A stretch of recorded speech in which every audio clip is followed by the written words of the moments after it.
Bismillahir Rahmanir Rahim. We are glad to start working on the next year 2014. Those of you who are sitting for the March exam, it is very vital to listen to all the things and follow it accurately in this preparation guideline.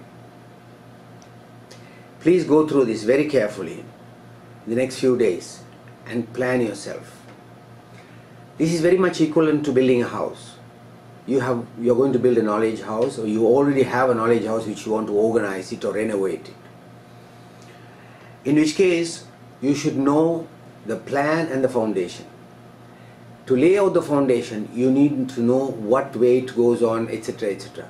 I don't want to go on with the analogy anymore. I have actually done a lot of work in terms of arranging or learning in a very structured manner. The first thing is, you should look at the syllabus and the curriculum modules. Royal College has done a good work of not only arranging the curriculum modules, they have what you call a blueprint matrix, which actually various sections of the curriculum, how they interact with each other, what you should know in that aspects for the part 1. This particular talk I am giving is for part 1, as you will realize by the title, but practically applies for even part 2. It overshadows each other, but you must learn and understand what you need to know. It is a matter of adding more knowledge, arranging the knowledge, more knowledge, acquiring the knowledge, arranging the knowledge, and remembering them. And all these study guidelines are available on the Dropbox, to which you will be invited. You join it and copy it from the Dropbox and paste it on your desktop and read it thoroughly. There is immense benefit from reading it thoroughly and understanding it. The next thing is, you must go through the clinical management guidelines that are prepared by the green top guidelines of the Royal College, the NICE guidelines, the hospital guidelines. I have taken as an example the Brighton and Sussex University Hospitals guideline, which is very, very excellent.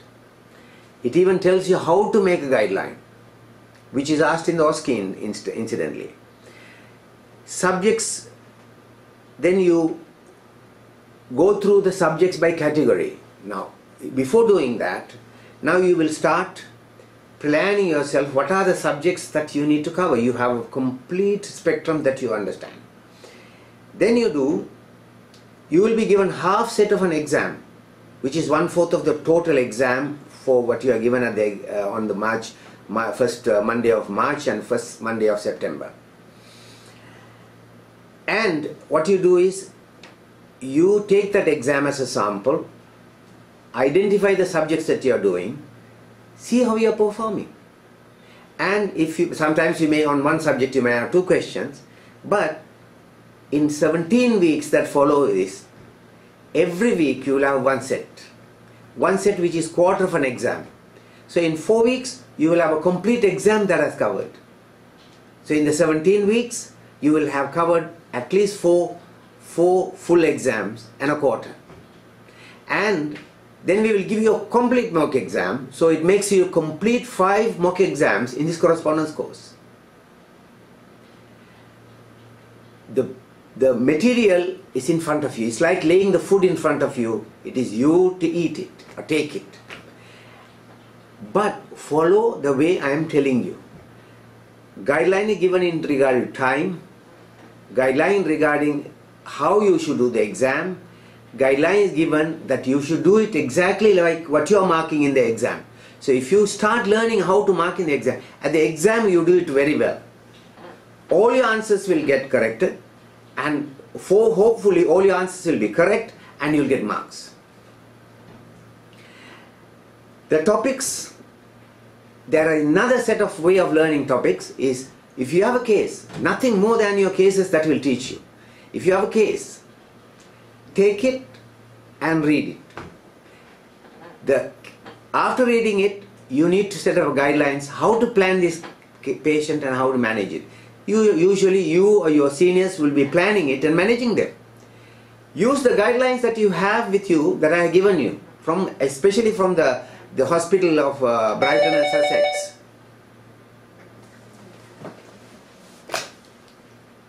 And what you do then, the Brighton and Sussex, you take the guideline and use it in your practice.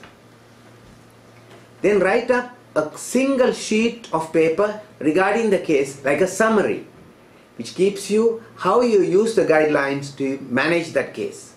Collect them. This is another treasure house of learning and revision.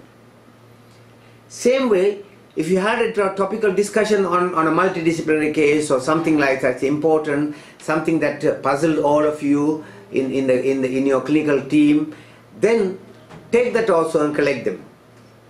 These are treasure houses of real cases, from which usually the EMQs, MCQs come from, and sometimes even the SAQs come from these. So you can prepare, you can imagine that your case and develop some form of questionnaire relating to that in the form of an SAQ, EMQ and an MCQ, and benefit from that. Now, in your case, in part 1, you will understand the principles. In part 2, they will have to understand not only principle but also the management principles. Put it down. Then put it out. Now, we are having a special revision course. Professor Austin Ogumadu told me this March, this September, he had been in Nigeria and he went and taught there in the course, and all of them succeeded. So he has agreed to come somewhere in the beginning of February to run an intensive course for you all and prepare for that as well. Those who are sitting for even September, start now. 1 year preparation, the exam is worth the 1 year preparation. If you prepare for the whole year using my system, that there is very, very high chance, more than 80% chance that you will pass. Good luck to you, and if there is any hot topics or any subjects you want to include in our discussions, please send it to us. In the meantime, we will also develop, generate some hot topics and put it into the site of the syllabus and subjects and learning modules. Thank you. Assalamu alaikum.